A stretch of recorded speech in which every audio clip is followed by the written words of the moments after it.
maintenant, vous allez agir en tant que chef d'entreprise.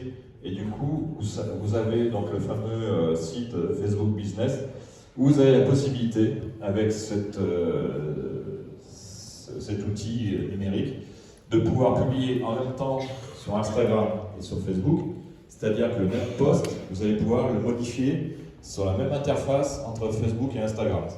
À ceci près qu'il faudra toujours mettre des photos carrées qui font 1080 par 1080 pour que ce soit vraiment visible sur Instagram, que sinon, si vous mettez une photo classique comme vous mettez sur Facebook, il va l'encadrer comme il peut, et ce ne sera pas forcément ce qu'il y aura de mieux. Donc, dans ce cas-là, vous prévoyez quand même une photo carrée, en 1080 par 1080, et après publier sur les deux. Mais vous aurez d'un côté les hashtags, de l'autre côté pas les hashtags, sachant que si vous mettez un lien cliqué sur votre site sur Instagram, ça ne fonctionnera pas, que sur Facebook, ça fonctionnera.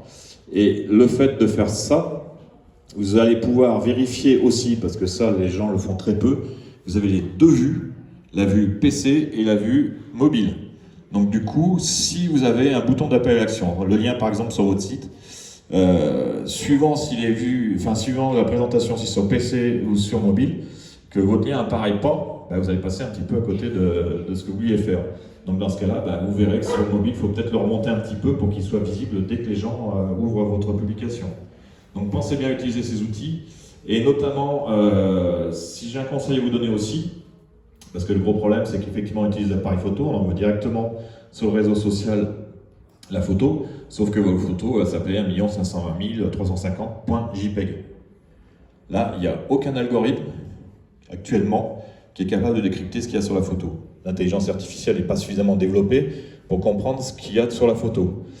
Donc l'avantage de le faire, effectivement, si vous passez par la formule professionnelle, donc Facebook Business, votre photo, vous la chargez sur votre PC, vous la renommez, et là vous la renommez, vous mettez le mot-clé qui correspond à la photo.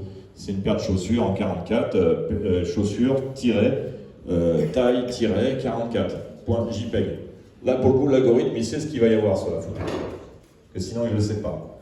Donc les images que vous voyez qui remontent quand on fait des recherches Google, c'est des images qui ont été renommées. Et ouais. Donc l'inconvénient effectivement d'utiliser Instagram uniquement avec son téléphone, évidemment il y a de l'événement, on est obligé, c'est suivant ce qu'on fait comme activité, c'est judicieux. Mais je vous conseille franchement de plus utiliser vos publications, de plus les faire via votre PC, via l'outil professionnel, parce que pour le coup, vous pourrez renommer vos images, vous aurez plus de chances qu'elles remontent. Sachant que la même image, vous allez pouvoir l'utiliser pour Facebook, vous allez pouvoir l'utiliser par Instagram, pouvoir l'utiliser pourquoi pas sur LinkedIn ou sur Pinterest.